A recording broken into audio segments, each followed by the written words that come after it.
Dr. Bell has this long list of distinguished things, which I'm not going to read. I checked with him. He said it's okay. But he's been in practice for 40 years and has published over 500 articles, chapters, and books on mental health issues. And that's what this long list is, which I will skip over now. But I will also note that he not only publishes in the scientific literature, but he's been in such other publications as Ebony Jet, Essence, New York Times, Chicago Tribune, People Magazine, and the Chicago Reporter. He's been on Nightline, ABC News, NPR, CBS Sunday Morning, The News Hour with Jim Lehrer, and Tom Joyner's Morning Show, as well as Chicago Tonight and The Today Show. Boy, you're a real celebrity. I'll explain that in a minute. Okay. My point is he's a very well-known individual in the field. He's also a 1967 graduate of UIC. He earned his MD from Meharry in Nashville in 1971. He completed a psychiatry residency in 1974 at the Illinois State Psychiatric Institute. Was that in this building? Yes. In this building. Being recycled. You're being, yes, being recycled. So we are very pleased to have Dr. Bell. Before I invite him up to speak, I want to introduce the other speakers who will follow him. Our second speaker will be Tio Hardiman. I think many of you know Tio. He's director for Ceasefire Illinois and creator of the Violence Interrupter Initiative. He's dedicated his life and career to community organizing for peace and social change. In 1999, Mr. Hardiman, can I call you Tio? I'll call you Tio. Yeah. Tio joined Ceasefire, an award-winning public health model that has been scientifically proven to reduce shootings and killings. In 2008, under Tio's direction, Ceasefire received additional funding from the state of Illinois to expand from 5 to 15 communities and from 20 to 130 outreach workers and violence interrupters in Chicago. The violence interrupters are a specialty unit of experts that work to mediate conflict on the front end. Their reputation and connections in the community provide them access to leaders and influential decision makers in street organizations. As testament to the success of the Ceasefire Illinois model, homicides and shootings declined in the ceasefire zones by 15 to 65% in 2011. Tio is also a frequent media contributor on the issues of Chicago violence and gang conflict. He has appeared on numerous major television networks, including CNN and BBC. He's also been interviewed by numerous public radio stories, been covered in the New York Times, the Chicago Tribune, Chicago Red Eye, Jet Magazine, Chicago Sun-Times, and numerous others. So he and Carl must hang out together a lot. So Tio would be our second speaker. Welcome. And our third speaker is Rebecca Levin. She's Strategic Director of the Injury Prevention and Research Center at Ann and Robert H. Lurie Children's Hospital of Chicago. She's leading the Strengthening Chicago Youth, SCY or SCY, Violence Prevention Collaborative, which is building capacity among stakeholders in multiple sectors to connect, collaborate, and mobilize around a public health approach to violence prevention. Before coming to Lurie Children's Hospital in 2011, she worked in the American Academy of Pediatrics for 12 years, overseeing all of their violence and injury prevention efforts. She received her bachelor's degree from Northwestern University, but her master's degree in HPA from School of Public Health here at UIC. Welcome to all of you. Let's give them a round of applause. Carl, you're on. Yeah, so the reason that I do media is because nobody's going to read my 500 publications. And in fact, that's part of the problem that I want to address in the 20 minutes that I have. I also apparently sent slides, so you can watch the slides. Oh, and they're going to build, which may be a problem. Oh, this thing is so slow, it would take it an hour to fall down. Oh, okay. You know, this is UIC School of Public Health, so we're supposed to be scientists. We're not supposed to be swayed by what we see in the media. But there's a tremendous problem going on with the public policymakers, the politicians, and the public's understanding of what is going on. And it disturbs me greatly because it's akin to being extraordinarily ignorant. So hear me from a scientific perspective, not from a media hook perspective. I started this work on violence in 1976 when I saw a 4-year-old girl who'd seen her mother get stabbed to death. And I went to the literature to try to figure out what to do with this child. And there was one sentence by Anna Freud which talked about the bombing in London, which essentially said that if the parents are intact and okay and thriving and flourishing, the child will be intact, okay, thriving and flourishing, because that's the environment that the child lives in. That was all that was there. So in 1982, I did a survey of 536 children in my mental health center to try to see how bad this problem of exposure to violence was. And of course, nobody even began to believe that I was seeing what I was seeing. Until finally in 1990, Richardson and Martinez at the National Institute of Mental Health Child and Research Adolescent Research Disorders Branch replicated the study, as did Jorosovsky and Betsy Alistair Groves, Jorosovsky in New Orleans, Betsy Alistair Groves in Boston. And lo and behold, I was seeing the right things. Children were, in fact, being exposed to violence. And so that started to flourish and grow. And as a result, now we sort of understand that this is a huge problem. I trained at Meharry Medical College because the University of Illinois wouldn't let me in here, even though I had graduated from here with a B+ average and finished college in 2 years, because they already had 3 black people and I was brother number 4. So I went down to Meharry, where I learned public health, real public health. And what they taught me was if a child came into my office with a rat bite, and I gave the child penicillin shot and dressed the wound, I'd be a good physician.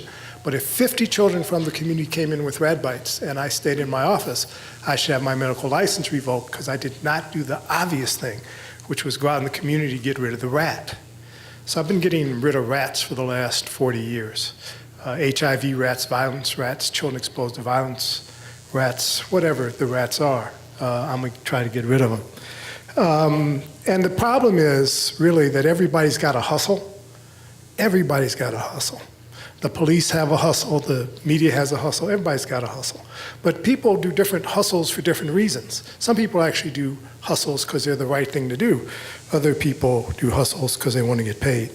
Some people practice medicine, and some people practice money. I was taught at Meharry that the practice of medicine was an ethical, moral, spiritual thing, and I needed to practice medicine. So let me just give you, with that background, the problem. Prior to 2010, there were 50,000 deaths by gun. This had been going on for 30 years. 50,000 death by gun. 30,000 suicide, 20,000 homicide. It's been like that for 30 years. In 2010, something happened. From 50,000 deaths by gun, it dropped down to 30,000 deaths by gun. The 30,000 suicides had decreased to 20,000 suicides, and the 20,000 homicides had decreased to 10,000 homicides. So there's been a decrease in this problem of death by gun. So, colleagues at the School of Public Health, I would submit to you there is no homicide epidemic in the city of Chicago.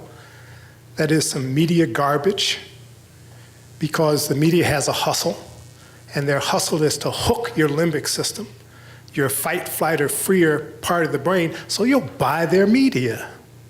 And the problem is that their hustle, the garbage, the propaganda that they're promoting is leading our public health efforts.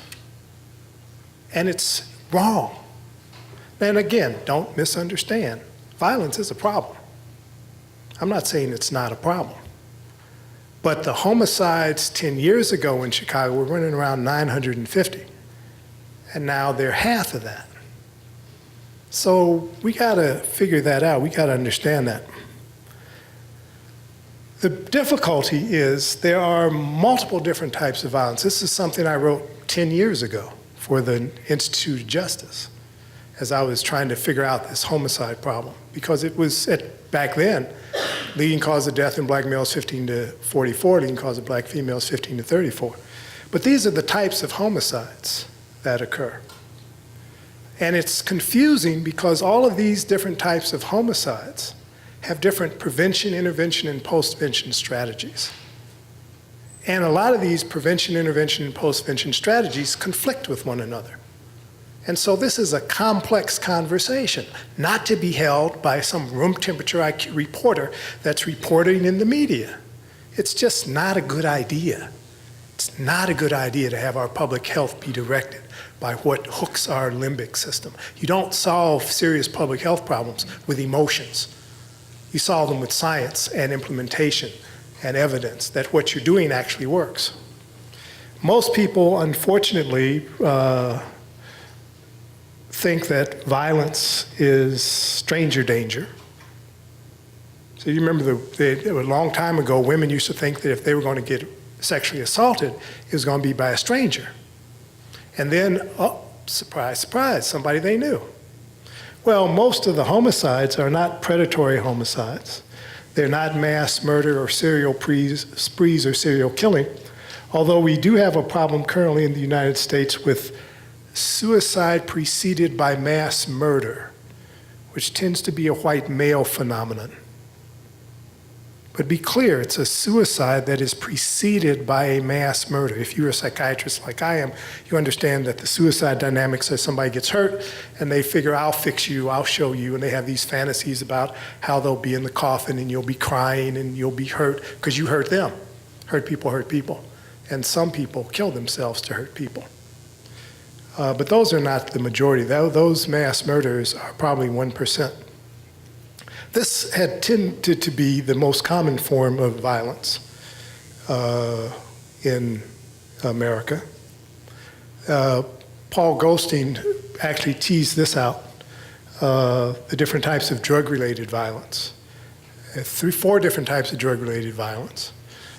Systemic is where you're dealing drugs. You're a drug dealer. Drug dealers aren't high when they're dealing drugs. That'd be stupid. Who does that? It's stupid. They don't go kill their competition high. They're straight as an arrow. Pharmacologic is something like you used to see with angel dust. You'd be high off angel dust and you'd be violent as a result of the intoxication. Economic is usually what people do that are seeking money to buy drugs. They rob people. They usually call first. They don't want to be breaking into somebody's home when somebody's home. So they call first. They knock on the door. They're very careful to make sure nobody's home. And then, of course, negligence, like drunk driving. Gang-related violence, violence by mentally ill, of course, is now a big thing. And if you're talking about suicide, absolutely. In the United States, 98% of the suicides are done by people that are depressed or schizophrenic, about 50-50. And then you've got the organic brain damage people. It's funny, back in 1984, I did a study in the poor black population, found a lot of head injury, and wrote 3 articles about head injury and coma and its relationship to mental illness. And it was completely and totally ignored up until the football injuries.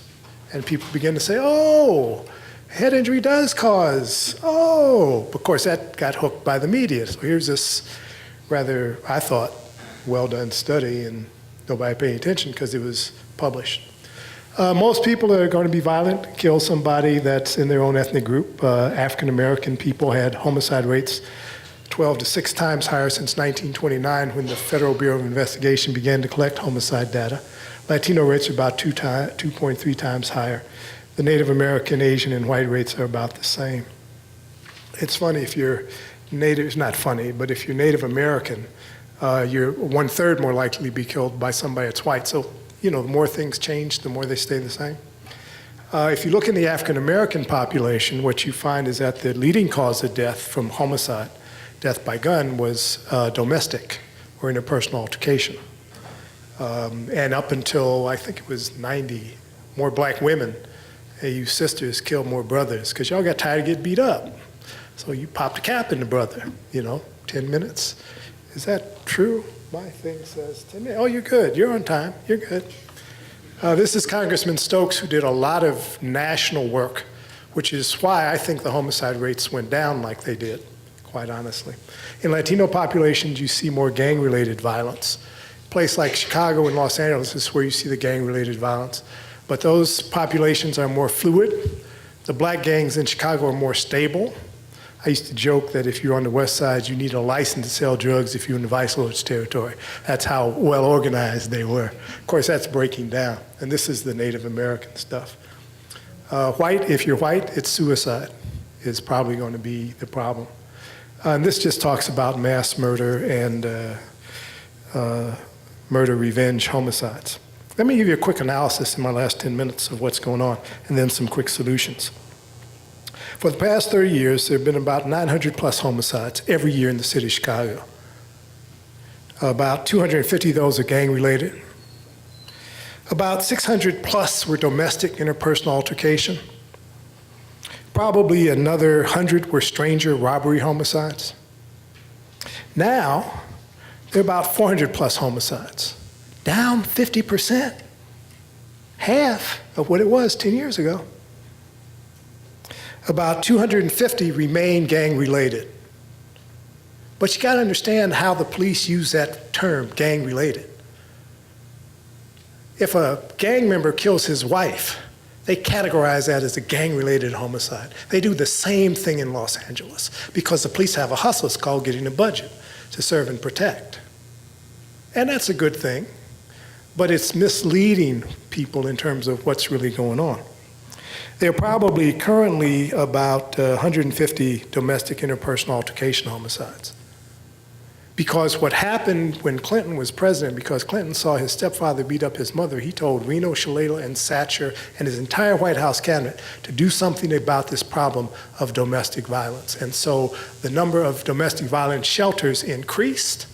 And so from 1976, when the domestic homicides in the African American population was 16 people per 100,000 people, it decreased by 96 down to 3.5.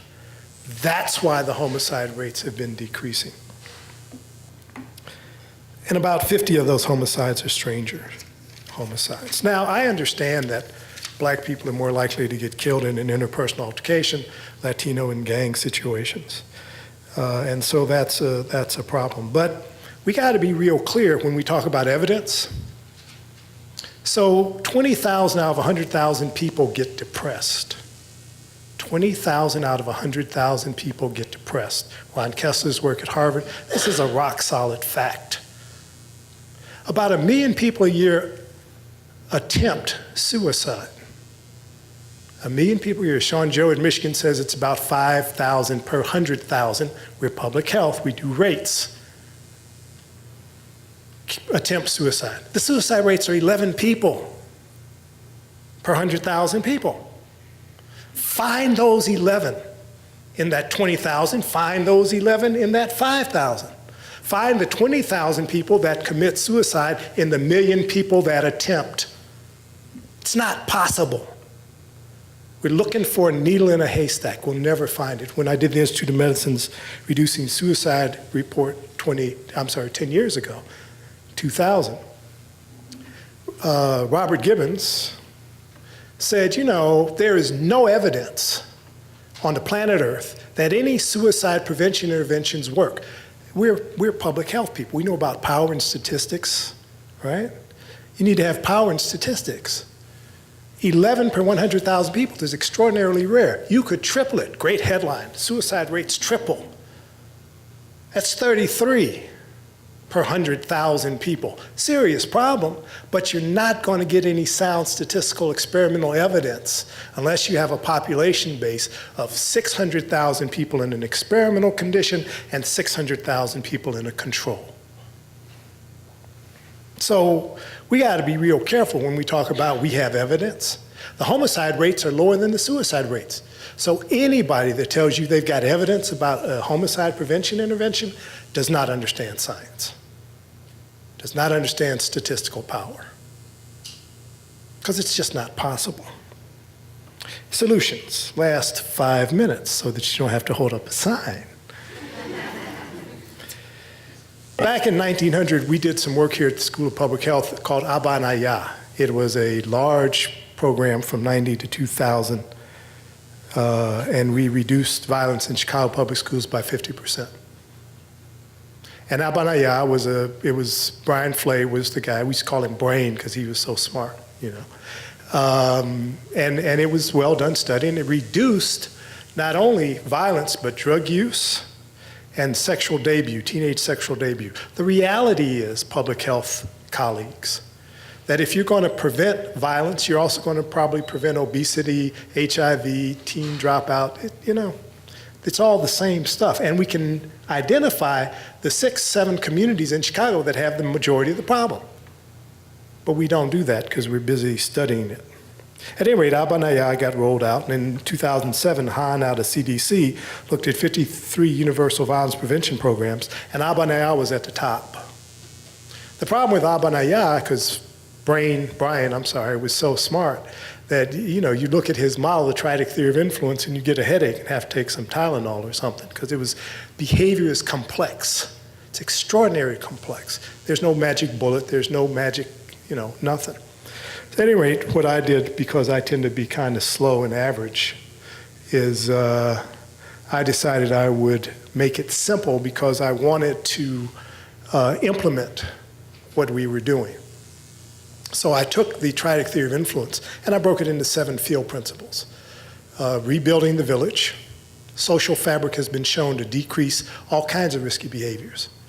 And later, if there's time, I'll tell you about what Jane Addams did 100 years ago to reduce the violence that was going on in the white ethnic community when Chicago was 70% white ethnic after the Chicago fire. Rebuild the village, access to modern technology, medical technology, ancient technology, how to raise children is technology. It's psychosocial technology, it's not biotechnology. Connectedness. Children, adults who have good relationships with people don't engage in stupid behaviors because they got somebody watching. You get a bunch of black people in the room and you say, what's the problem? And somebody says, when I was growing up, if I broke a window, I would get chastised 5 times before I got home.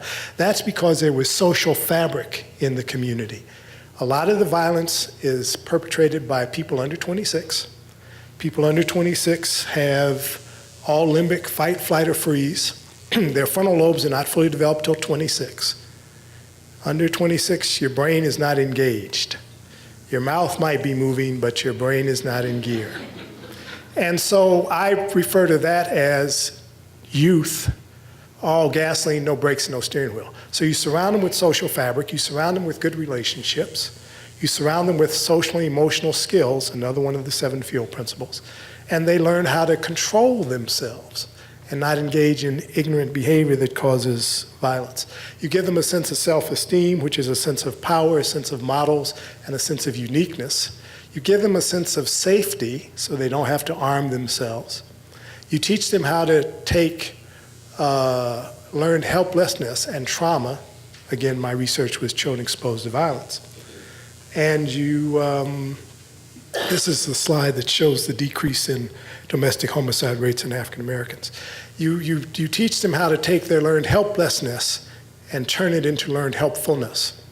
There's a police officer in Nashville who saw his father kill his mother, and when he grew up, he reduced the homicide rates in Nashville by 75%. So there are strategies. We've used those 7 field principles to do a lot of decrease in violence in Chicago public schools. We've used it for HIV prevention. We even used it for pregnancy and teen prevention, teen pregnancy prevention. This just shows the homicide rates in the city of Chicago in case people don't believe me because you read something in the paper that there's a homicide epidemic. Excuse my, I don't know what I'd call it, my pissiness. But this bothers me because I'm in the business of saving lives and making a difference, and it's a problem when people are misrepresenting what's really going on. Youth homicide rates. We're getting ready to do a study for the Institute of Medicine, National Academy of Sciences, try to figure out why crime, because robbery homicides have decreased as well. I'm 27 seconds over. Thank you.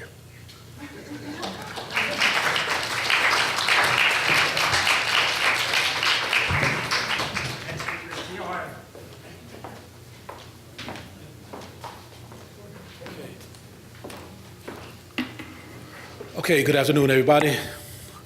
Glad to be here.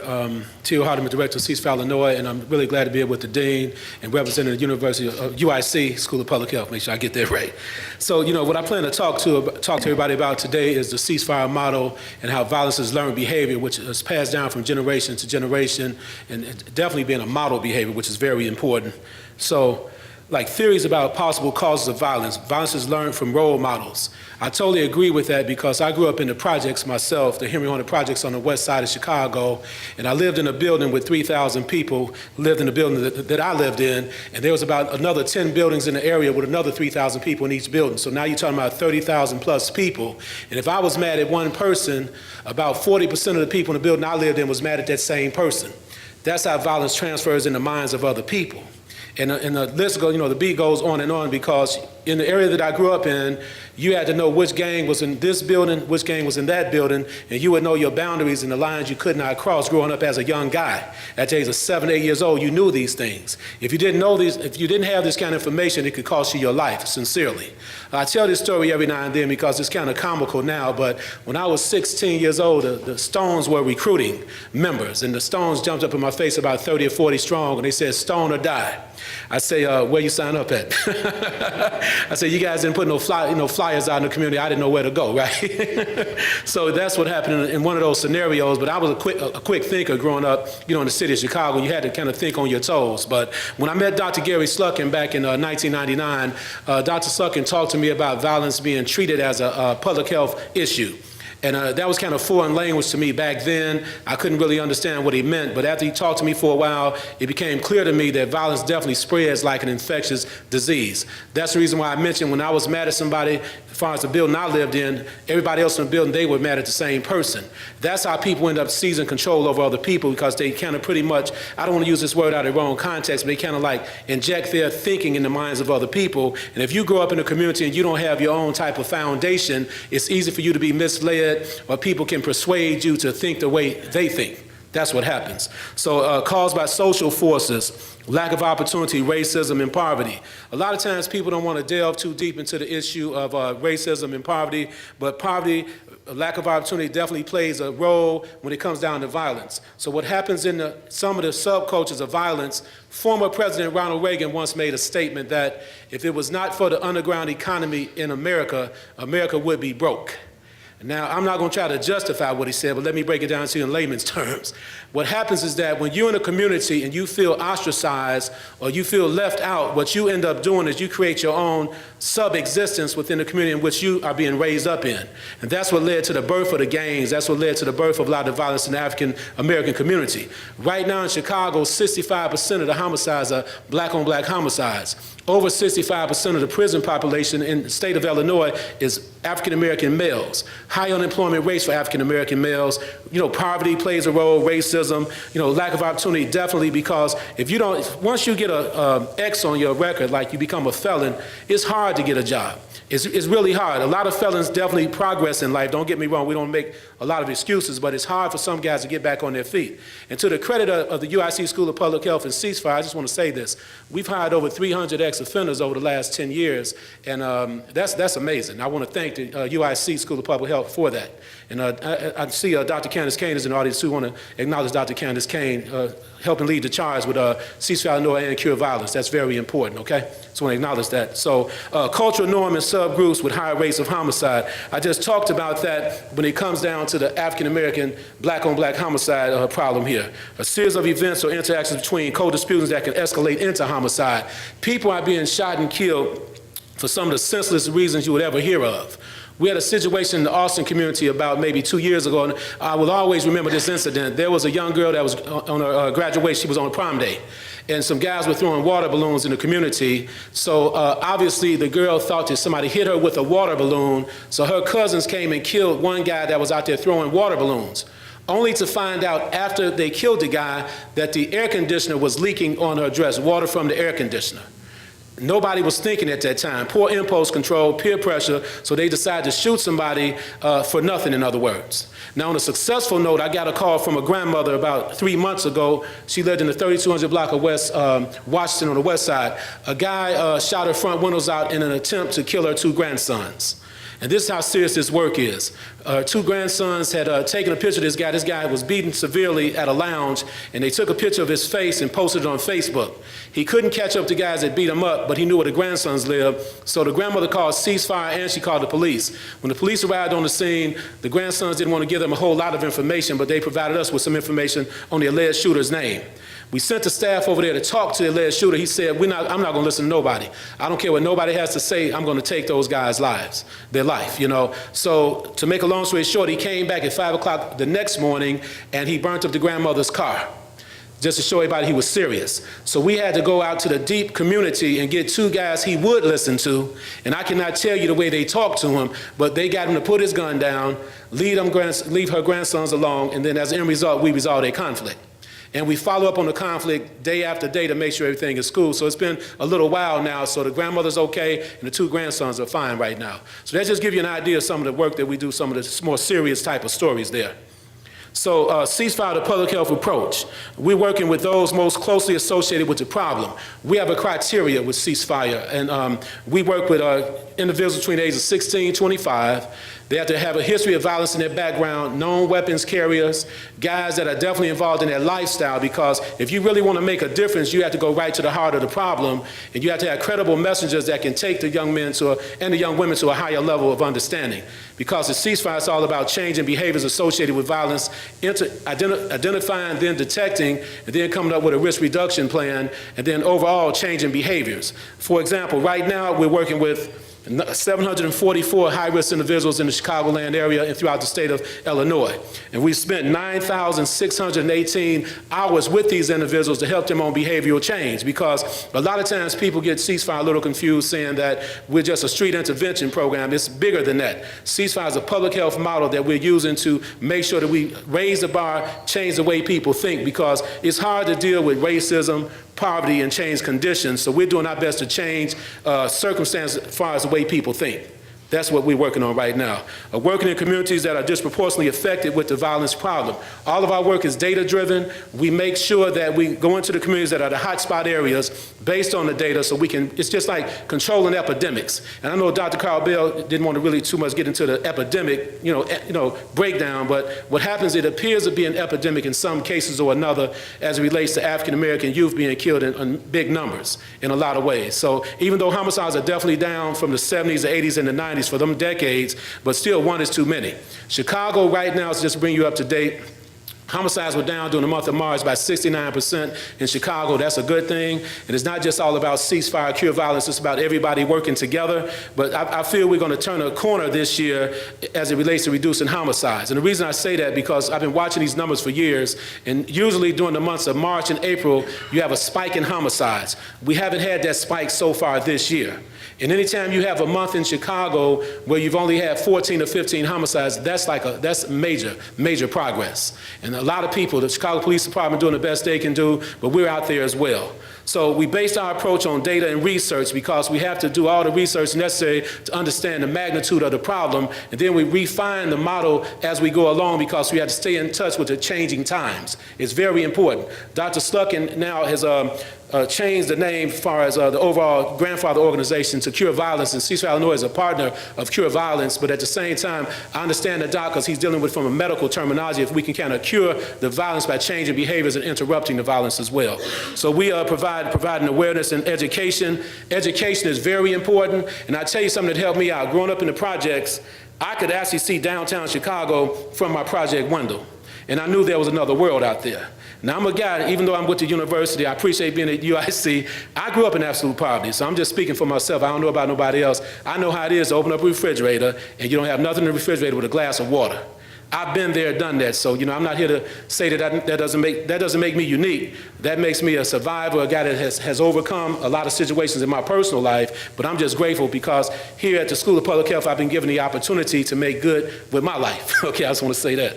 So violence is an epidemic, and we know how to stop epidemics or reverse the epidemic. Ceasefire, when we first started, was known more like the vaccine to treat the epidemic of violence. That's how we kind of pushed ourselves out there, in the beginning stages of ceasefire. But we've grown, we've grown all over the place now. But these are just some visuals of street outreach. All of our outreach staff are trained. They go through a 40-hour training. We don't just put guys out on the streets. We have to hire credible messengers. And when we hire individuals, we make sure that we run a background check. The police department run background checks for us. We have hiring panels set up because we're working with the most at-risk individuals in the community, the high-risk individuals, and we hire some high-risk individuals to work with those guys. It's just like in the field of substance abuse. You hire people that may have had a drug problem in their prior life, and they become some of the best counselors to help work with other people with a drug problem. So that's the science that we work with, and we've been very successful with the ceasefire model here in the state of Illinois. And then that's another picture in the middle of some guys at our ceasefire office talking to some individuals, because it's all about communication. Because I know for a fact, because of poor impulse control, a lot of guys are just not thinking. They end up making mistakes in their lives that could cost them the rest of their lives. So when I talk to young guys on a regular basis and some young ladies, I mean, whatever you're going through, it will definitely pass, but do not make the wrong decision in the meantime that will end, well, you might end up, in other words, in some type of 6x9 cell 23 hours a day. And I mean this literally. There's no way to sit in a cell for 23 hours other than look this way for 12 hours, okay? Look the other way for 11 hours, all right? That's the only way you're gonna do that time. I have a nephew doing hard time down in Pontiac Supermax right now. My nephew did not get locked up as a violent guy. When he was down in a medium penitentiary, he did end up breaking a guy's jaw. They were gambling. He was sent to Pontiac Supermax. So now he's going crazy down there. So I write him every month. I try to make sure he's cool. But he was not a violent guy before he got locked up. I want to make that clear. He ended up getting locked up, then he started taking his game to another level. So hopefully when he's released, I can kind of grab him, hoodwink him a little bit and keep him on the right track, okay? But there's another picture there of community mobilization. What ceasefire does, we mobilize the community around the issue of violence in our hopes to change the way people think, change the norm. That's very important, because if you don't change the way you think, you might end up making the same mistakes again and again. So the role of the violence interrupters focus on high-level mediations and stopping retaliations. As a matter of fact, in the year 2012, we actually mediated 920 conflicts. And we also work with 1,359 participants, and I definitely want to drive this message home. We don't just mediate conflicts, we spend time with individuals after the conflict is mediated. And that's so important. So we spent 27,000 hours with the high-risk individuals during the year of 2012.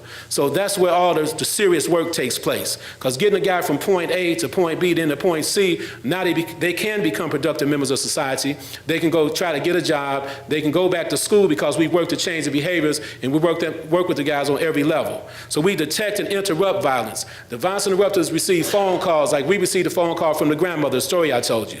And this is another quick story, and I get right back, I stay on script here. This work is not for the faint at heart, and do not try this at home. I want to make that clear. I received a call, a guy, this young guy, 18 years old, he was working as a security guy for a drug location. His mother had an asthma attack. He ran off the location to help his mother, but by the time he ran off the location, the police raided the drug spot. So they thought he had told on them. So they went and grabbed him. His sister called me, and I have my suit and tie on, because I have my suit and tie on a lot nowadays. So I arrived on the scene. I should have called some support with me, but when I got there, the guy told me, as soon as I walked up to him, he said, "Look, man, you keep meddling in my business, I'll put you to sleep." And I looked at him, and he looked at me again. He said, "You heard what I said. I will put you to sleep if you keep meddling in my business." So I was standing there, pride goes before the fall, right? And I'm not gonna fake with you all. My mouth got dry, got a little nervous, had a little sweat on my forehead, but I stood my ground. I did that. I told my man, I say, "Look, guy, this guy did not tell on you guys. All he did was go help his mother who had an asthma attack, and you're about to take his life for nothing." So we kind of caught eye-to-eye contact for a moment there. I thought it was 10 minutes, but it was only like a few seconds. So, so I grabbed the guy with me. We took him onto my car, took him home, helped save this young guy's life. 2 months later, I saw the guy that threatened me. I was in a McDonald's drive-thru, and somebody was blowing their horn at me, and that was that guy, and he put his fist out the window and said, "How you doing, big brother?" Now that was his way of apologizing to me without apologizing. Understand that. So if you understand the street and the way people think, he wasn't gonna come to me and say, "Look, my bag, I'm sorry," but he said, "My man, good job, big brother." And I accepted that, and we're cool now, believe it or not. The guy that threatened me, we're okay right now. So a lot of people don't know how to deal with those kind of situations. That's why I say don't try this at home, all right? So the violence interrupters use their influences to create peace between different cliques and individuals. What we've been doing lately is we've been organizing a lot of peace summits, a lot of focus groups, friendship focus groups, where we challenge the very nature of friendship, what's right and what's wrong. Because a lot of people, one thing that I really dislike myself is how the brothers interact on the street level. Some guys will tell each other, "I'm with you even if you're wrong." I don't like that person. I like to challenge that statement, and that's what we do in the friendship focus groups, because what you're telling me, if I go do something wrong, you're with me on that. You're with me, and that's just not the right way of thinking. That's why you have to keep changing behaviors. And as far as the ceasefire communities that we work in, right now in Chicago, we work in about 18 communities. This is just a map of the areas from Rogers Park all the way to Roseland, South Chicago, the West Line on the southwest side of Chicago. And a lot of people may say, "Well, why are you working in Rogers Park or Albany Park or Uptown?" Believe it or not, contrary to popular belief, you have violence in those communities, sincerely. If you've been around Chicago for a while, you know what I'm talking about. So this last chart is just a chart. You may not be able to see all the numbers too good, but just to give you a current update where we are at ceasefire zones from January to March. We're looking pretty good. We're down about 36 homicides, and in the city is down 97 homicides, but that's just for the first 3 months of this year. The entire city took a hit in the year 2012. We definitely took a hit. But this year we're doing okay for the first quarter, and the work continues. So we're going to do everything in our power to keep changing mindsets and behaviors associated with violence, but we need help as well. So that's pretty much, my time here today, and we'll be around for Q&A a little later. And did I stay on time? I was good? Okay, I want to make sure of that. And before I close, I just want to acknowledge some of our staff, too. We got Dr. Candace Kane, she's our Chief Operating Officer. We got Dan Callan, he's our Director of Research Evaluation. We have Mr. Ricardo Williams, famous from the Interrupters. He's one of our national trainers now. And Tina Johnson, one of our Research Evaluation staff, and Vanessa Sanchez, who is our technical assistant staff, and Sheila Reagan, who runs our hospital program on a national level here. So I want to thank you all for listening. Gotcha. All right. Hi, thanks. I don't have the long list of media appearances that Tio and Carl do, so I hope you bear with me. I hope I can keep your interest. So I'm going to talk about Strengthening Chicago's Youth, or SCI, which is a violence prevention collaborative convened by Anna and Robert H. Lurie Children's Hospital of Chicago. And our work really started out in the fall of 2009 when the hospital's president basically said, what's the hospital doing on violence prevention? Now, I want to talk about fall 2009 a little bit, and I think this highlights something that Dr. Bell was talking about. So does anyone know why the hospital might have addressed this in fall 2009? What happened? Any ideas? Okay, if I say the name Hadia Pendleton to you, does everyone know who that is? Okay, if I say the name Darian Albert to you, who knows who that is? Raise your hand. Okay, great. So I'm glad that you guys know that. I mean, I think that this is an important illustration. The problem of violence, like Dr. Bell illustrated, it's not new. This is something that's been ongoing. There are certain high-profile cases that capture the city's imagination, that capture the city's attention, that capture the nation's attention. And in the fall of 2009, Darian Albert, an honor student at Fenger High School, was beaten to death outside of his school. Someone videotaped that using a phone, and the video went viral. It caught attention citywide, nationally. The Obama administration said, what's going on in Chicago? What are we going to do about this? So I say that not because this all of a sudden, it's not like in the fall 2009, violence suddenly became a problem. It kind of illustrates the fact that violence is a problem that remains isolated often from a lot of awareness citywide, and so we need to do something about that. And so the hospital in the fall 2009 said, all right, so what are we doing about the problem of violence in Chicago? They pulled together an internal task force. I wasn't working there at the time, so I'll say they, which really found that there was a lot of good work going on in the hospital and that there was little coordination. One of the other major things that this task force decided was that it's not possible to address the problem of youth violence in isolation. So when we pick up the paper in the morning and read about, urban street violence that disproportionately affects young people, that violence does not occur in isolation. It occurs in the context of what kids are experiencing in their homes, in their communities. It occurs in the context of what happens from birth all the way through how we treat the elderly. It's something that relates to all different kinds of violence that are intertwined. So it's not just that urban street violence, it's sexual violence, intimate partner violence, it's bullying, it's every kind of violence. It's the structural violence that we as a society do with segregation and disproportionate impact of our law enforcement practices. So all of these things relate together. So the hospital said, all right, so we could work to just fix what's going on inside our own walls. But that, really isn't the approach that the hospital's taken. So Lurie Children's, formerly Children's Memorial, likes to be out in the community and sees itself as part of helping the city of Chicago, really part of being engaged in that city and how we can make the city stronger for children. So in the spring of 2011, there was a series of listening sessions held to basically look at what was going on in violence in Chicago, kind of take the pulse of what was going on in violence prevention in Chicago, how the hospital might be able to help, what a role might be. So we have these listening sessions with people from nonprofit, research, funding, medical, policy sectors to say, all right, what's going on? What are the strengths of what's going on? What are some of the gaps? everyone said basically the same thing that was found within the hospital. There's a ton of great work going on in Chicago. There are programs that are really national models. You know, you look at programs like Ceasefire, Cure Violence, you look at stuff like Now Becoming a Man. There are wonderful programs in Chicago that people outside of Chicago will point to as a model and say, oh, you need to go look at what Chicago's doing. But within Chicago, we have little coordination often between all of those different efforts. So to really make a difference in Chicago, we need to improve coordination and communication among organizations. And I do want to emphasize one thing that I don't think Dr. Bell had a chance to talk about. When we talk about what's going on in Chicago and whether there is this epidemic, one thing that's clear is that we are falling behind other cities. So there has definitely been a decrease in homicides in Chicago over the past decade. That's undeniable. The decrease in our peer cities, so in New York and LA, has been far faster, far greater than the decrease in Chicago. So what aren't we doing that they're doing? That's something that we really need to address. And so one thing that came out of these listening sessions, and it's been confirmed by work done by the CDC-funded Unity Initiative, Urban Networks to Increase Thriving Youth Through Violence Prevention, is that when there are more coordinated approaches to violence prevention, those cities have lower rates of violence. So this coordination thing is important. And then some of you are probably familiar with CLOC, the Consortium to Lower Obesity in Chicago Children, that's convened by Lurie Children's. And so that was something that the participants in the listening session said, well, can the hospital do CLOC for violence prevention? Which was great, because that was kind of what my boss and some of the other people had in mind.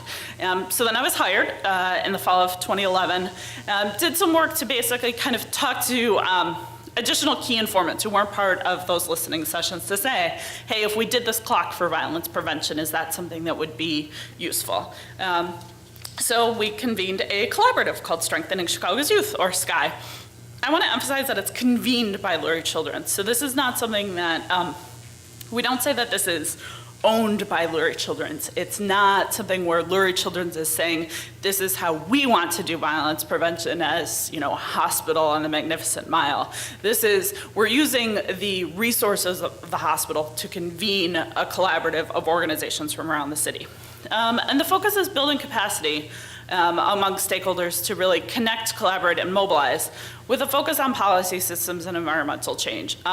There are a ton of wonderful coalitions doing work to improve collaboration around service provision.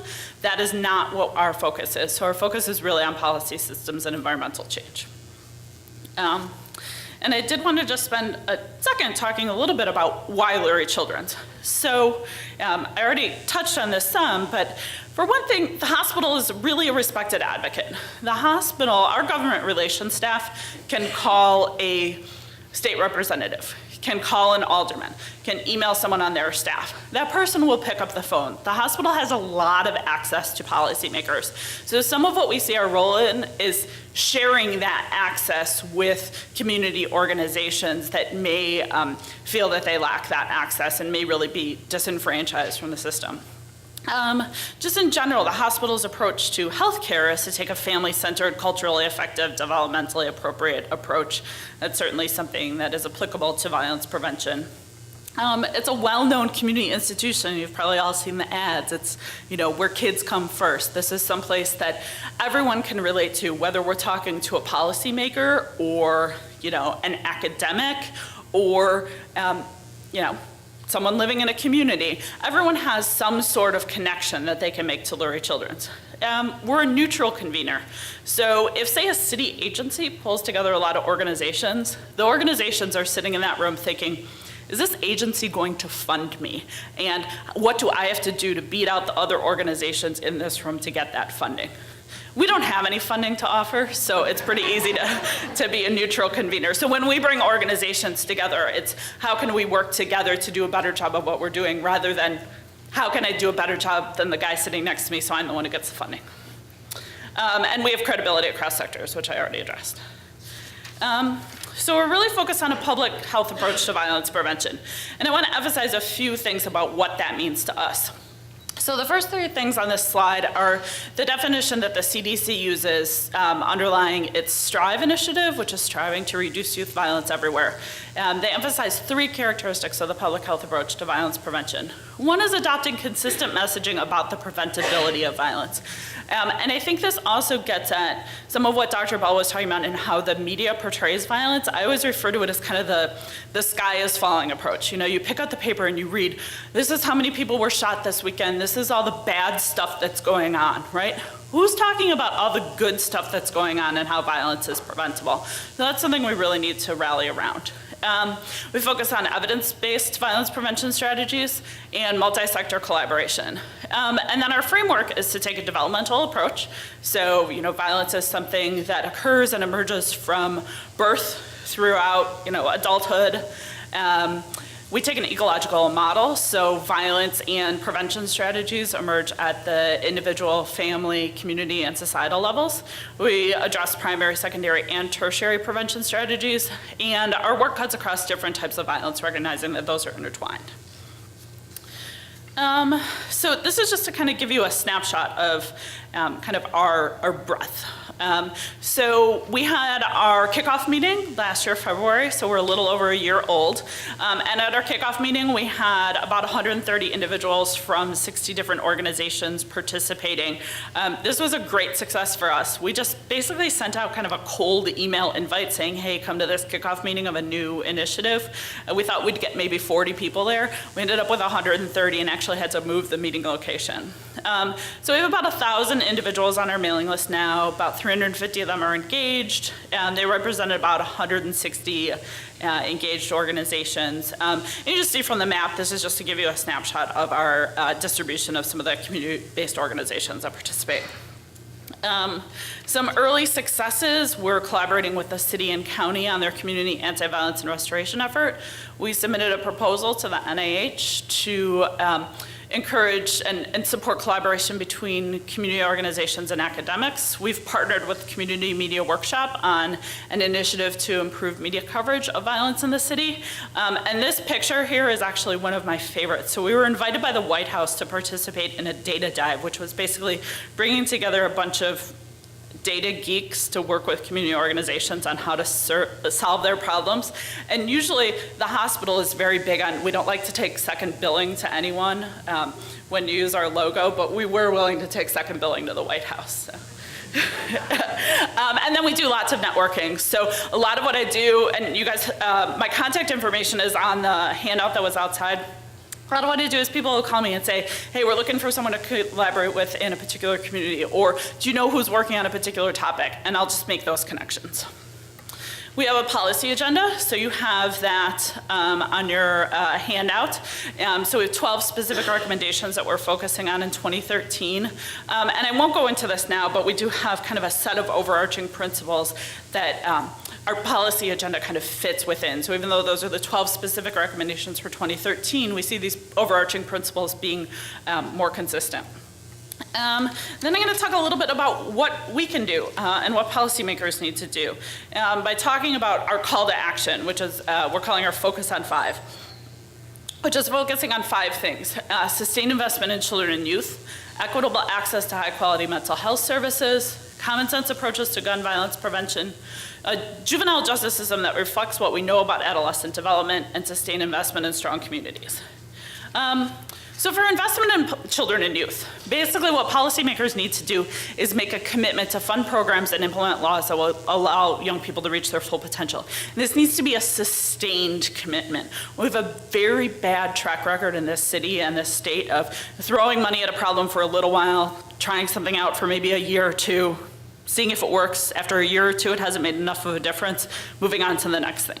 The kinds of things that we're talking about, you aren't going to see a difference in a year or two. We need to make sustained investment in some of these. And then as individuals, so parents, establish a regular time to check in with your children. So teenagers, this is right at the time that kids probably need their parents the most, is when they're pulling away. So you need to make an effort as parents to kind of have that check-in. And everyone consider becoming a tutor or a mentor. And this website, tutormentorconnection.org, has a nice function, so you can actually go and look for something in your neighborhood. You can look at what hours they offer tutoring and mentoring. Mental health. We need to ensure that resources are dedicated to allow every resident of the city, county, the state to get the mental health care they need. This needs to be equitable, accessible, it needs to be sustained. And as individuals, we can all look out for the people around us and encourage them to get help when we see signs of trouble. There's a really positive sign that there's a bill pending in the General Assembly right now that looks like it's probably going to pass, which is on mental health first aid training. The idea is that, we really encourage people to get trained on first aid and CPR, right? So that if you're a bystander and someone is having, cardiac problems, that hopefully there will be someone in the room who can help out. Well, the same kind of thing should happen with mental health problems. So hopefully this mental health first aid training is something that'll be available. Gun violence prevention. This is a huge hot topic right now, and there are three things that we are focused on. We're involved in the discussion around all sorts of policy initiatives, like what's going on with concealed carry right now, but the three things I want to emphasize: requiring universal background checks, legislation that would title guns like cars, and then holding gun dealers accountable for their actions. And that's not something, a lot of times things get caught up in politics, the NRA and the gun control advocates. Holding gun dealers accountable for their actions, for actually following the laws that are on the books, that's something that hopefully is apolitical. And then as an individual, if you must have a gun in your home, make sure it's stored safely. The juvenile justice system. So it's really important that policymakers recognize that adolescents' brains are not fully developed. So we can all probably remember times when we were teenagers when we did something really stupid, when we made some really bad decision. For most of us at the time that we were growing up, that did not result in any involvement with the juvenile justice system. Today, when kids are making these really stupid mistakes, if they're white, for the most part, it's not going to result in involvement with the juvenile justice system. If they're Black or Latino, their chance of ending up in the juvenile justice system because of that stupid teenage impulsive action is much higher. So we need policies that recognize that teenagers are being teenagers and view the involvement for the justice system as an opportunity to intervene. If a kid is acting out, if a kid did something wrong because there's something else going on, this involvement with the system is an opportunity to figure out what that was and to connect them to services to help address that. And as parents, or any adult really, we can model good behavior and teach children how to resolve conflict appropriately so that hopefully we can reduce that involvement with the justice system, because the ideal situation is to keep kids from ever having that contact. And then we need to invest in strong communities. So basically, policymakers need to adopt community and economic development policies that will fix the fact that we know the toll of violence falls disproportionately on minority communities. We need investment in those communities. The jobs are going away. Community infrastructure has just been disintegrating. That's something that our state, our city needs to say. We need to do some very proactive things to address this. And you can get involved in your community. So there's research that shows us that no matter what the racial and ethnic makeup of a community is, no matter what the income level of a community is, no matter what the religion of the community is, that the more socially cohesive a community is, the lower the rate of violence. So you can all play a part in that in your community. So get involved, join or start a block club, attend CAPS meetings, volunteer at your local school. These are all things that matter for community cohesion. Yeah. And there's my contact information. And I would definitely encourage you, we try to put a lot on our Facebook page if you want to kind of follow what's going on and some of the dialogue about what's going on with violence, not just the horrible numbers of shootings, but what is actually being discussed about solutions to violence in Chicago.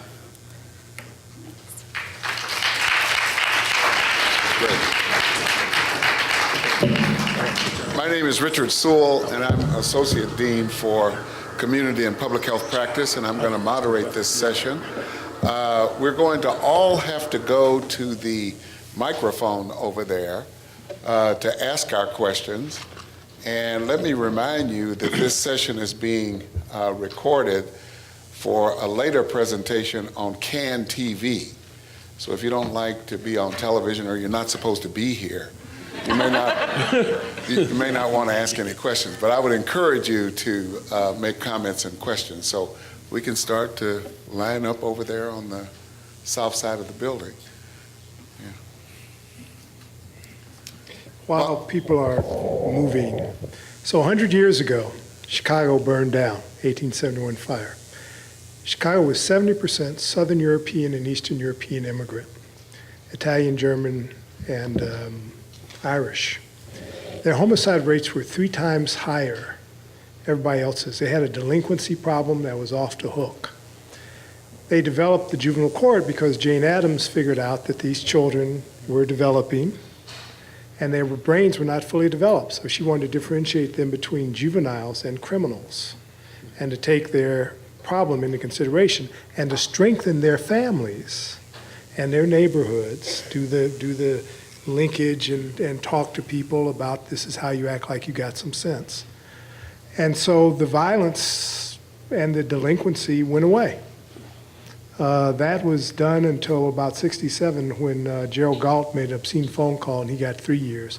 If he'd have waited 6 months instead of getting 3 years for his obscene phone call, he might have had a $50 fine for his obscene phone call. The Supreme Court got involved and started Mirandizing adolescents, and that's when we took a criminal justice approach, a body slam approach to teenagers who are children.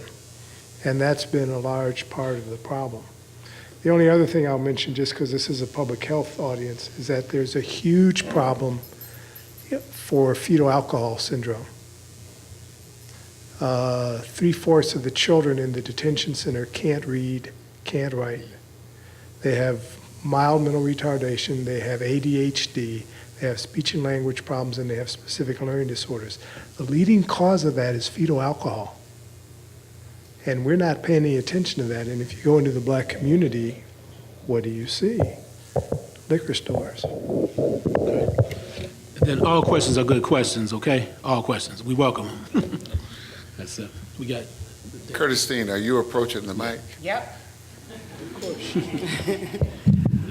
I am sincerely interested in how we reconcile Tio's experiences on the street with Carl and Becky's observation that teenagers' brains are not developed yet.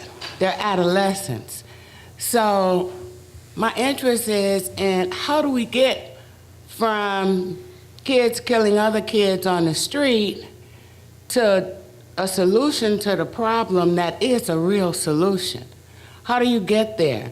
Because right now, as has been said by everybody, they're slamming kids in the juvenile justice system, which really ruins their life, because then they grow up to be felons, and once they're a felon, it's all over. It's not hard to get a job. It's nearly impossible for felons to get jobs. But what do we do to bridge that you're a kid and you're thinking like a kid, but you're killing people? I just want to say this quickly. That's the reason why the outreach workers spend quality time with individuals, and we do our best to work on behavioral change, because a lot of young people have not been taught the right type of survival skills as far as like being able to kind of like raise their consciousness to another level of thinking, instead of just hurting somebody because of a petty argument or shooting somebody because they looked at your girl, you lost some money in a dice game. People need to be equipped with skill sets that they can kind of like think themselves out of those situations. That's very, very important. And for those who don't know, CSFA only works in about 25% of the areas in Chicago as far as the coverage that we have, but we have, based on our calculations, we need to expand our service area, because we never got a chance to work throughout all the hot areas we need to work in Chicago, in other words. So the areas that we work in, violence is down, but there's no overall one solution to try to stop the violence, because this is one of the main reasons why. People are already thinking violently, so when they're in their households thinking, premeditating on what they're going to do, you're not in their minds at that moment. And you have about 600 different factions in Chicago right now that need service, and we can only do so much, but that's the reason why collaboration is so important, because everybody plays a role. I just want to just add that before you. good to it, yeah. I think one other thing that your question makes me want to emphasize is, and even this panel was, the title of it is on gun violence. It's not that we have a gun violence problem in Chicago. We have a violence problem in Chicago. But we need to get the guns out of the mix so that what you're describing, these impulsive teenage decisions, so those kids do have a chance to grow up. So, building on everything Tio said, getting the guns out of the mix is critically important to reduce the lethality of what we're seeing.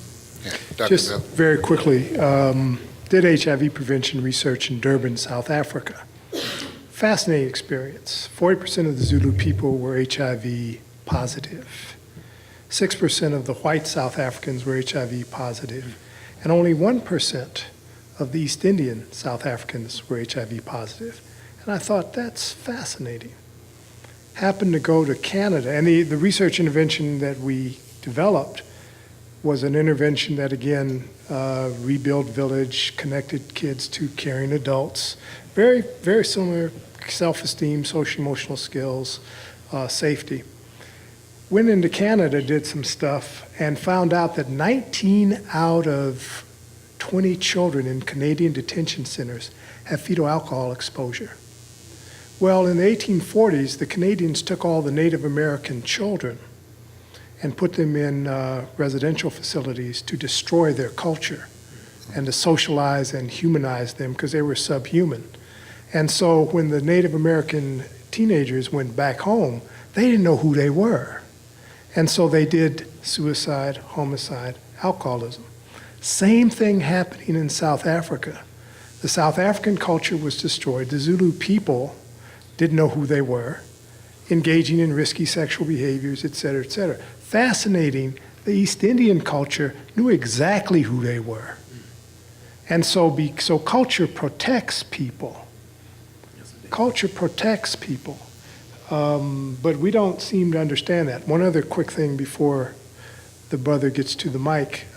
Recently we did, it's not quite out yet, it's on the internet. The National Academy of Sciences did a reforming juvenile justice approach.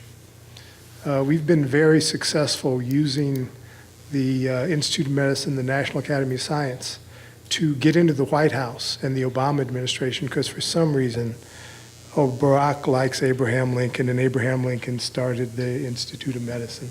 So if anything comes out of there, it walks on water, essentially.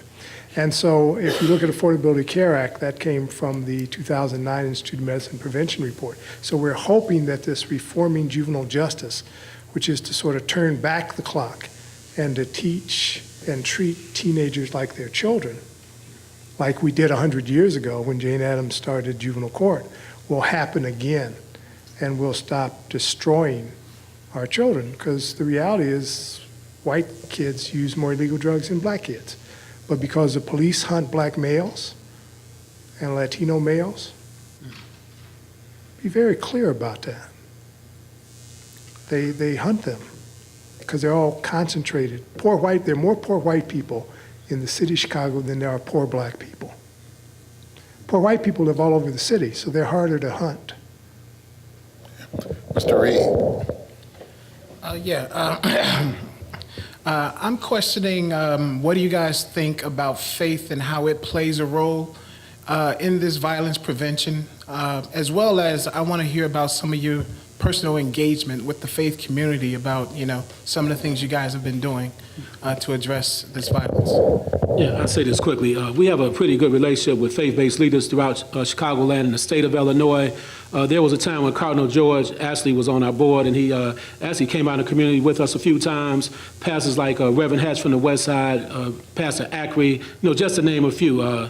Pastor Meeks from way out in Roseland. So yeah, faith-based leaders definitely play a role. And recently we've had churches to open up some of their areas, their churches as safe havens, in other words, for some of the youth we work with. We've organized peace summits in the churches. So there's definitely a role for the faith-based leaders. And when ceasefire marches on the streets and we respond to violence, most of the time we have a faith-based leader with us, and their congregation members come out on the streets with us as well. But I tell you, there's a power. See, we don't encourage the faith-based leaders to proselytize to the people, but there's a power when you see a faith-based leader on the streets with you when somebody is really suffering because one of their family members has been shot. So the faith-based leaders definitely console some of the victims and their family members in a major way. I bear witness to that. But we have a pretty good relationship with faith-based leaders, and I think they definitely play a role, but I don't want nobody to get this confused. In the African-American community right now, there's a disconnect with the younger people and the older people in the African-American community. A lot of younger people have raised themselves to a degree, and they don't feel they want to listen to nobody. So we have to bridge that gap eventually. And I appreciate what the doctor said about culture. When people have a culture, there's a respect for the culture, so you don't have as many problems. So that's a level we have to graduate to once again in the African-American community. And I don't have time to give a history lesson now, but the transatlantic slave trade really took a toll on African-American people. And a lot of people don't want to go back there, but it definitely played a role in the division that we're experiencing right now. Okay. So I'm a trauma specialist, and for me, church is a trauma magnet. So whenever I go to church and they say I'm reborn and I'm new, I say, what are you reborn from? What's the trauma? Because there's a lot of trauma in churches. And so that whole reborn stuff is an effort to get away from that childhood trauma, because childhood trauma drives a lot of risky, negative, problematic behaviors. Chances are, if it weren't for faith-based organizations doing what they already do, it'd be a whole lot worse. No, seriously. Ms. Levin talked about how nobody pays any attention. It's all the sky is falling, let's hook your limbic system. And nobody's giving any credit to the positive stuff that goes on. Part of the problem is when people don't understand that really they're more safe than they're in danger, neighbors don't talk to one another. So I call teenagers terrorists, because again, all gasoline, no brakes, no steering wheel. And the way you deal with a terrorist is you put eyes on them. Everybody should watch teenagers in the neighborhood, which is why block clubs and all of those things help to stop that sort of behavior. And that's what churches do. Father Flager obviously is, I keep telling him he looks like the other half of the Righteous Brothers. But that's another story. Ms. Levin, do you want to say something about that? Sure, and we are absolutely working to engage the faith community. I think that's a huge priority. I think in addition to having, very powerful, respected voices in the community, one other thing that's, consistent across all faiths is really the focus on love.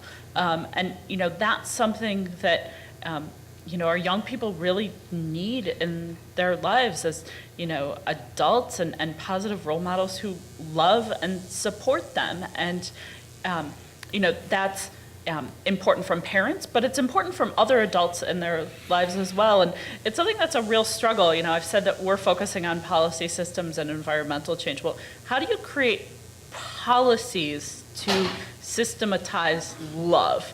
That's a real challenge, but one type of institution where that should be the easiest to do is in the faith community. That's quotable. It's interesting to me that all of the research I've done on prevention all of it's in the ancient texts already. There's a ton of wisdom and how you raise children and how you treat people and how you build social fabric and how you build self-esteem and how you give people a sense of safety and how you transform trauma into something positive and productive. That's why the second field principle that I talk about is modern evidence-based technology and ancient technology, because those are protective factors. Yes, ma'am. My question's more specific towards ceasefire, but I just wanted to know more about the collaboration with ceasefire and the police department. How do you foster the trust between ex-gang members and the police, and how did you get the police department to support such an initiative? It's a good question. Now, ceasefire, we have a history working with CPD here in Chicago that goes back into 1999, really. So, and I just recently, Mary Mitchell from the Sun-Times, she wrote an article that appeared in the Sunday Sun-Times, a newspaper, about our relationship with the police department. Now, the relationship is, up and down sometimes, but all relationships are a work in progress. However, for the first time in the history of ceasefire, we do receive $100,000 from the Chicago Police Department out of the $1 million grant that Mayor Rahm Emanuel actually provided us with that's coming out of the Chicago Department of Public Health. Now, the street line workers, the violence interrupters and outreach workers do not meet with the police. The program managers actually meet with the police department, and then that's when we sit down and we strategize together. We cannot afford to lose our credibility on the streets, so therefore the information sharing is limited at times, because that's where it gets kind of sticky right there, because if we were to go down there and be seen as people that are informing, what would happen, the guys on the streets would never trust us again. And then just like violence spreads like an infectious disease, if it gets out that the ceasefire staff are just telling on everybody, what happens is this: the word's going to get out to everybody all over Chicagoland, and our workers will have to be pulled off the streets in real time. So, but the relationship is okay, and I'm really proud to say that we're doing the best we can. We have a good relationship with the district commanders, a lot of the beat officers, some of the high-level police officials as well. We have pretty decent relationships. But the police do their job, and we stay in our lane. That's the best way I can explain it, okay? So hopefully that answers your questions. Does that suffice for you? All right. You should understand that it's very probable that at least half of all the police used to be in gangs. Because, you know, it's almost impossible to go to school in Chicago and not be in a gang. I mean, but the other thing that people don't do very well is there are marginal people in the gangs, which are about 50% just passing through, kids just passing through. And then there's the middle management, and then there's the leadership, most of which are incarcerated now, in at least black gangs. I'm not as sure about what's going on with Latino gangs, because they're very mobile.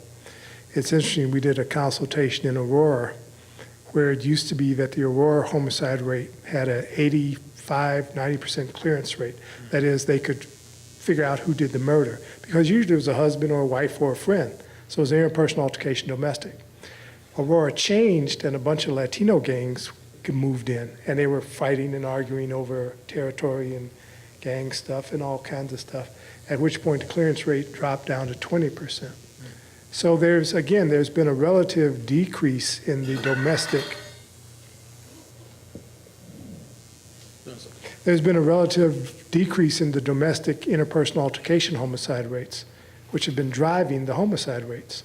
And so now it's more of a, we don't know how to solve these gang-related murder kind of a situation. But the gang-related homicides have been running pretty much the same.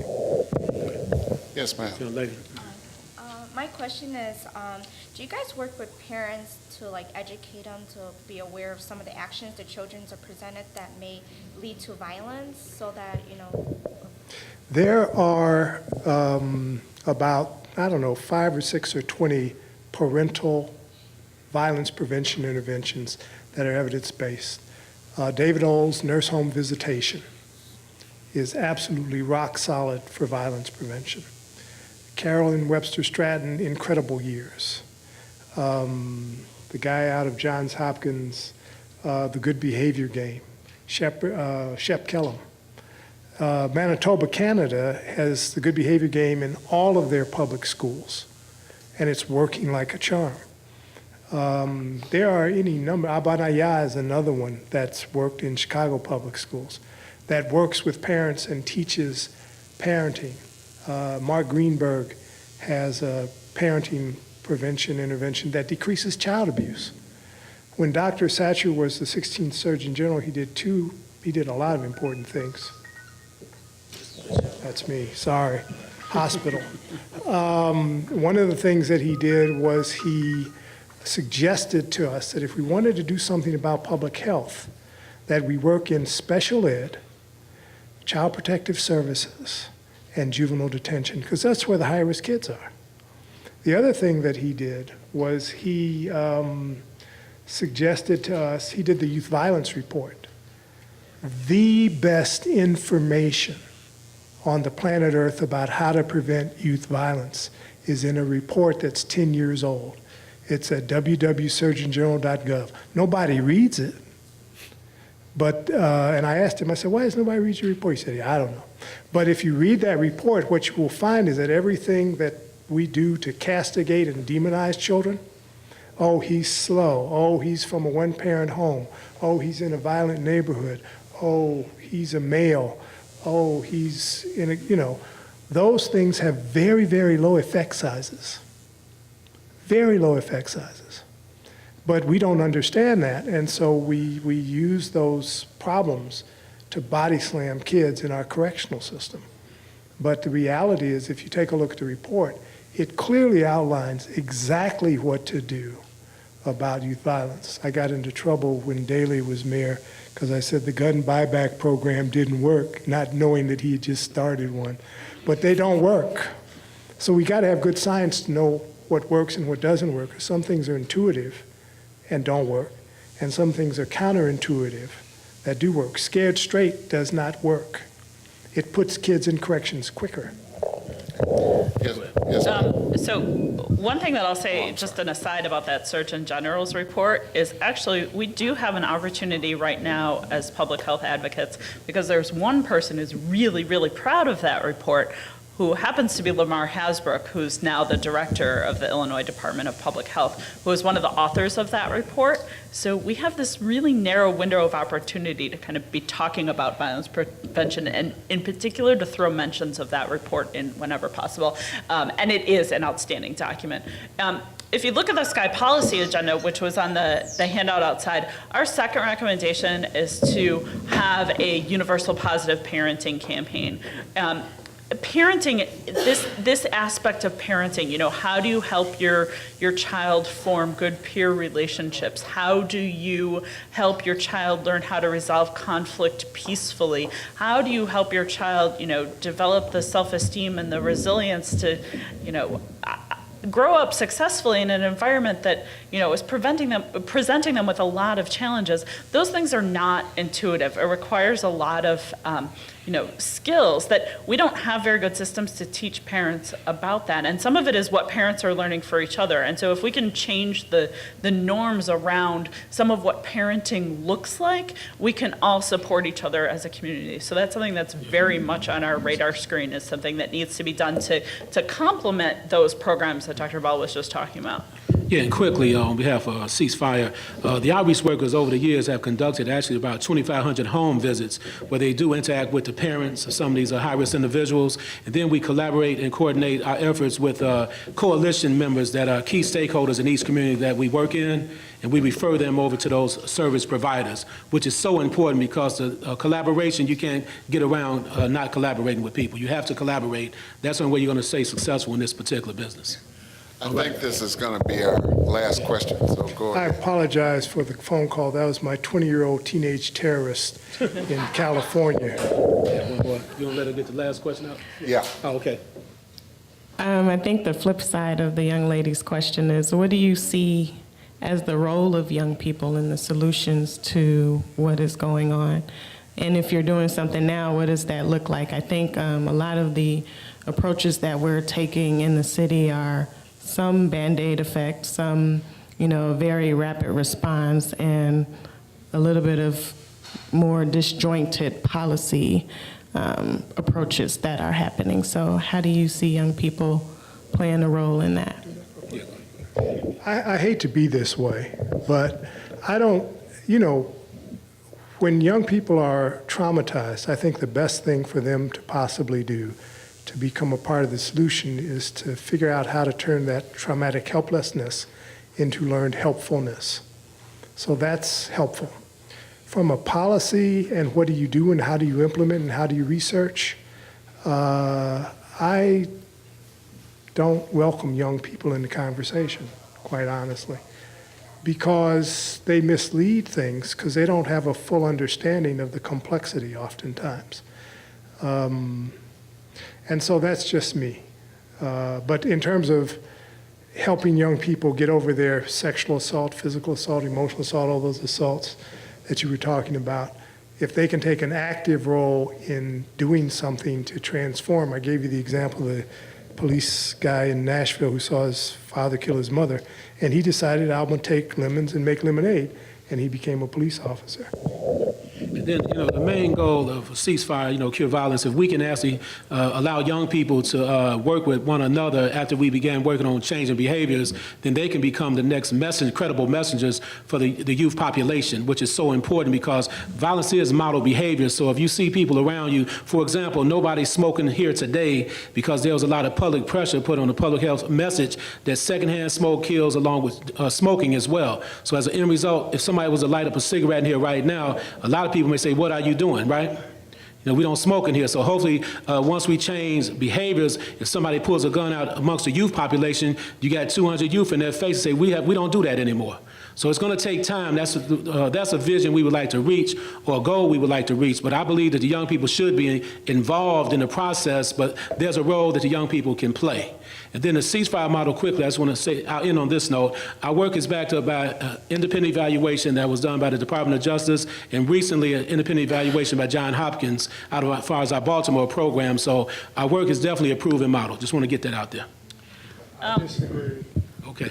No, that's fine to disagree. That's fine. It's okay. So there are some terrific groups out there doing a lot on youth engagement and youth voice. And those programs offer a number of benefits. So you can get kids involved in positive activities where, they're learning, they're gaining experience with, media and multimedia and social media and some skills that will be applicable later to them in their education and in their career. It gives them an opportunity to process some of the trauma that has occurred in their lives. And then it gives them a way to tell the rest of us what's going on. So if you've seen some of what's been done with Youth Voice, and there's a group, there's kind of an umbrella organization called the Chicago Youth Voices Network if you're interested in getting access to some of this. So there are a lot of multimedia things available on YouTube. There's a lot of stuff that's available online.